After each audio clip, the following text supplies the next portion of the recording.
Fantastic.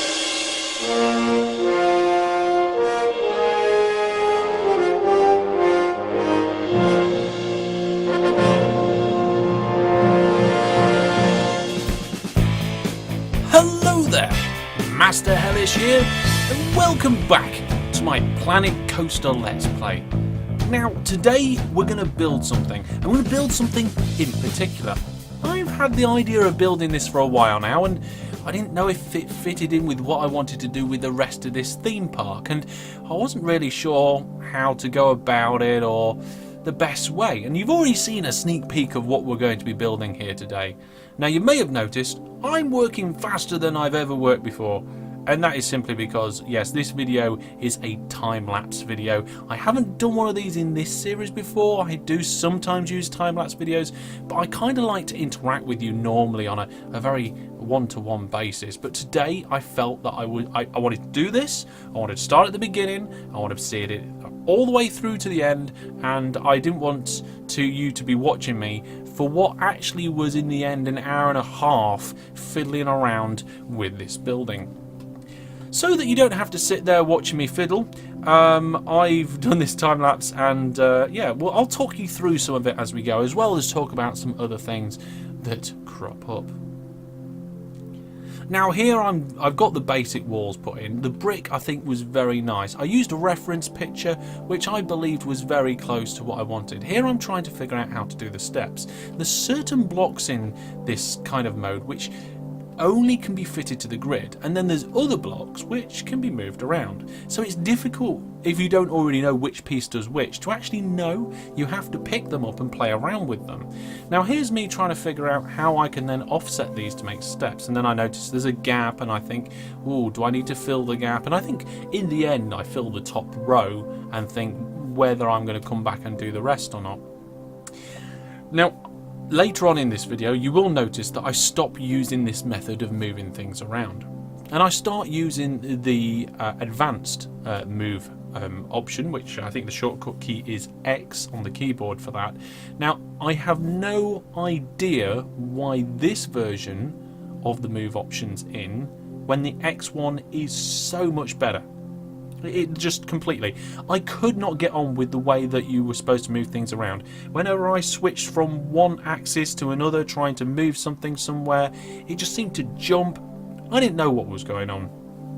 I wasn't comfortable with it, and I wasn't happy with it. But as soon as I started using the advanced version of moving around, see here I'm just filling in those back bits of step. Yeah, as soon as I started using the advanced bit, I was actually quite happy with actually getting on, and I managed to get on a lot quicker. So you'll probably notice that towards the beginning of this episode, I'm doing a lot of fiddling here. I'm trying to get things just right, and it's taking me a bit of time. Oh no, it popped out again. Oh, is that it? Oh yeah, there it is.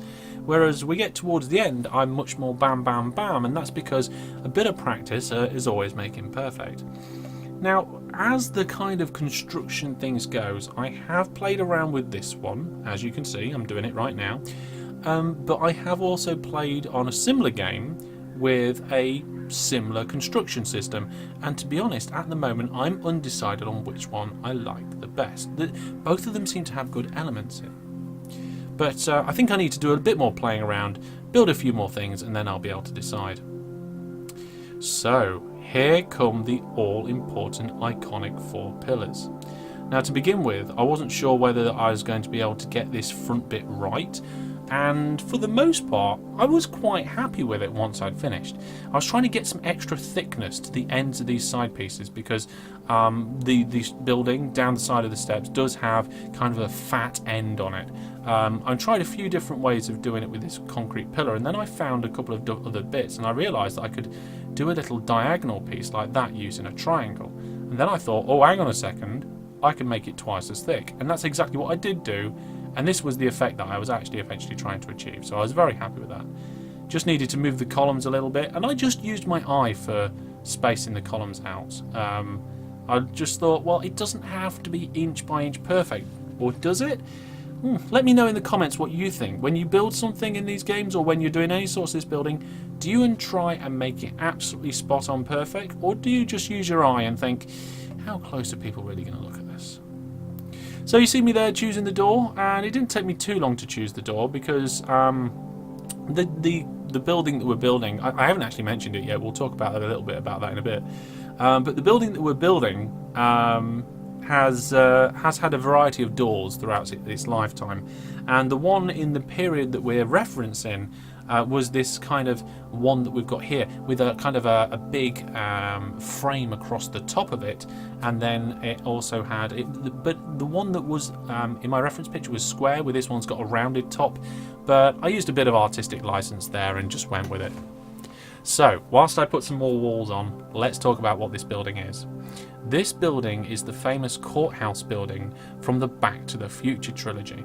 It's part of a whole area, a whole lot of stage work at one of the major film companies, and I'm not sure if it's still there. It was there for many years and used in quite a few different films, but the most famous of which was Back to the Future. Now you see here I'm taking the ends off because I decided I was trying to get the windows in, and I was like, there's just not enough room.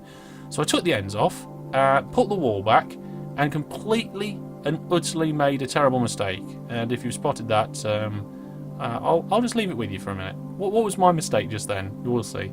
So I move away from the windows because they were annoying me, because I couldn't find the window I wanted. And I went and started doing something else. So I decided, oh, okay, let's work on the pillars. So I noticed there was actually some further pillars at the back, and they appeared to be square on the photo I was using, which I thought was a little bit odd. I thought they'd be round the same as the other ones, but they were up against the building and they appeared to be square. So I put that in there, and I put in the roof. Now this canopy, and indeed the whole foyer and steps, is a little bit thicker, a little bit... It's got more depth to it than really what it should have, but to making it one square instead of kind of like 2/3 made everything a lot easier. It would have been really difficult to build this whole thing if I was trying to get it perfectly to scale. By using the block by block kind of section that we've got going in here, and actually having it the size of one square in depth, made things a lot easier to put things in. And you can see here I'm now getting these brickworks in a lot faster than I was with the steps. I'm just plonking them in, adjusting them with the advanced move. I'm going, right, okay, let's have that there, let's have one here, it's just in, it's just done. So I was quite happy with the tools once I managed to figure out exactly what I was supposed to be doing with them, and I did a lot of fiddling with the tools later on, and you'll see some of the fiddling that I did. So after being happy about that roof bit, I thought, well, let's go for it. Let's go to the bit I was most worried about. Getting this top bit right, I thought was going to be really difficult. But then I found the shaped bricks that I wanted to have, and I found the diagonal pieces of the trim, and I was like, oh, actually, this bit here is probably quite easy. I thought it was going to be difficult, but I found the pieces that I wanted. It all fit in quite nicely. I just had to do a little bit of lining up because I plopped them on quite sloppily. Yeah, that's not bad. So it's definitely taking shape now. So once again I go and attempt to brave the windows, and I think, hang on a minute. And I realise my previous mistake, and I never actually expanded the building when I deleted the end walls. So once again I delete the end walls, this time expand the building and put the end walls back. I couldn't believe that I did that, but bear in mind I did build this at about 5 o'clock in the morning. So yeah, I'm going to forgive myself this time. So there we go, the building is now longer, and it needed to be, really. I'm thinking about making it deeper, but I never actually did. I kept it this depth. If I do a version 2 or some tweaks on it following your comments or anything like that, then I might do. But for now, we're not going to do that. I'm going to leave it this depth. It's all about the front, really. It's all about the front facade. The rest of the building is actually moderately boring in comparison to the front. The front's the iconic bit that you see in the films. Well, the roofing went on quite nicely, and I bring myself to finally do the windows. So I think, okay, let's put the windows in, and I noticed that there's actually a little bit of extra skirting around the edge of the building on the front side, kind of here, but not in the centre and not on the side. So I go and put that in first, because I noticed that because the actual bottom of the windows meet up with it, and I was trying to work out where the windows go. Again, just doing it by eye for this, no measuring, anything like that. I wanted to make these look something more than the inner ones, because they are supposed to be bigger and are slightly grander, even though the windows aren't too far off. And then I find this, and I think, perfect, and I just happened to see this. And if you forget what it was, it actually works quite well. So I try and replicate exactly the same thing on the other side. Again, just doing some slight adjustments to the eye, trying to work out exactly where I had these. It's quite difficult to place because you can't see the center point very well. But then just dropping them in far enough so that they are behind the glass, but still showing. And I was very happy with that. I also noticed an extra piece of lintel that needed putting in, so I put that up to the edge like that and make sure I get it all in place. That last one didn't really go where I wanted it to, but never mind. There we are. I decided to inlay them slightly so they didn't stick out too much, just giving them a slightly different shape as previously. The actual building and the picture of the building with the reference picture I've got does have quite a lot of different kind of lips and ledges along that bottom bit, but I decided to simplify it just because you can't get it smack on perfectly all the time. So, why did I choose this building? I chose this building because the Back to the Future trilogy is my favourite trilogy. In fact, the Back to the Future films are my favourite films ever, and this is quite something that's quite iconic from that film. It's probably one of the few buildings that actually appear in it in such an important way. In the first film, they used the building to harness the power of the lightning bolt to send Marty back to the future, and it is that iconic moment where Doc Brown is on top of the clock tower doing his thing. Here I'm trying to work out if I can do a corner piece, but I think in the end I give up. But yeah, trying to harness that lightning because they know that it's going to strike there at a particular time with a note from the future. But if you haven't seen the films, highly recommend them. They've aged really well, and in the second film, I didn't spoil it too much, but I think everybody either knows or wouldn't mind knowing. But in the second film, they go back to the future again. Doc goes to the future at the end of the first film, and they go back to the future again. And a good portion of the second film takes place in the future.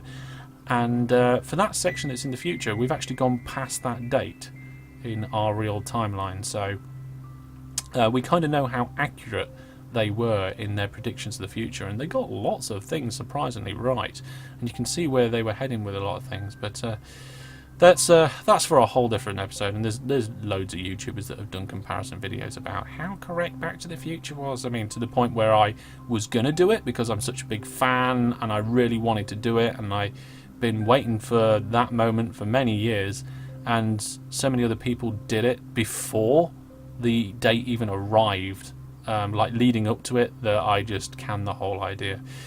But here we go. I noticed there were some lower windows in, and we're getting pretty close to finishing this off now. We must be. They've got some intricate things to work on now, but with those windows in and those final bits of fascia and detailing, I think that's the main front bit done. Here I'm trying to work out what I can use instead of a clock. There aren't any clocks that I could find in the game, and there are some round things, but they're all in the wrong orientation, and my options were actually really, really limited. If anybody can think of anything better that I could have used, this piece would have been perfect, that I've got here now on the screen, if it had been able to rotate. This is the problem with some of the things in this building mode. Some of them you can put wherever you like and rotate them however you like, but some of them are snap into the grid only. And that's because there's two different types of building piece, but they don't explain that. They're all mixed in together, and it makes it very difficult. In the end, I buried this thing inside the wall on its side, and that's the best thing I could do. It looks like a hexagonal boob or something. Well, I thought I'd play around with these candelabra things and see if I can embed them inside to make hands on the clock. Now, to a point I managed it. You can see at certain segments there it looks like I've got just a hand pointing out, going to a particular point, but the bottom of the candelabra stuck out so horribly that I just didn't like it. And in the end, I put everything back, got rid of the candelabras, and I thought, right, that's it, we can carry on without them. And now I thought, hang on a minute, what's this? Oh, I'll have to come back to that. So I found something that I was going to work with. These kind of dragon heads are instead of the gargoyles that scare Doc as he climbs out the window. Now these windows here are a little bit smaller than the ones in the film. They are slightly bigger, but I didn't want to do ones that were too big. The other options I had were just way too big. So yeah, when he goes out the window and the lightning flashes and the gargoyles like in his face with the dramatic moment, yes, that is... we've got little dragons there instead, but they're fairly similar positioned, and I thought they worked quite well. So now I found these kind of like black dragon statue things, and I thought, well, if I can get these just right, maybe I can make these look like hands on a clock. And to a point, I did. It worked enough for me want to keep them. It suggested it, and I think anybody who knows what the building looks like would probably agree that it would actually start to look like it. Also, I tried to make it 8:05, and I can't remember why. There was a reason why I wanted it to be 8:05. So there we go. There is the building. I'm just checking it out. The dragons actually started breathing fire, but that's it. We are all done with the build. We're going to have a quick look at it now. I was quite happy with how it went. I want to try and do some more complex things in future, but I hope you guys enjoyed it. Leave your comments, thoughts and ideas, as always, down in the comments section below. And if you've enjoyed the episode, give it a like, give it a thumbs up. If you didn't, give me a thumbs down and let me know why you didn't like it. But I think it came out quite well. So thank you for watching. Take care, and until I see you next time, it's goodbye from me.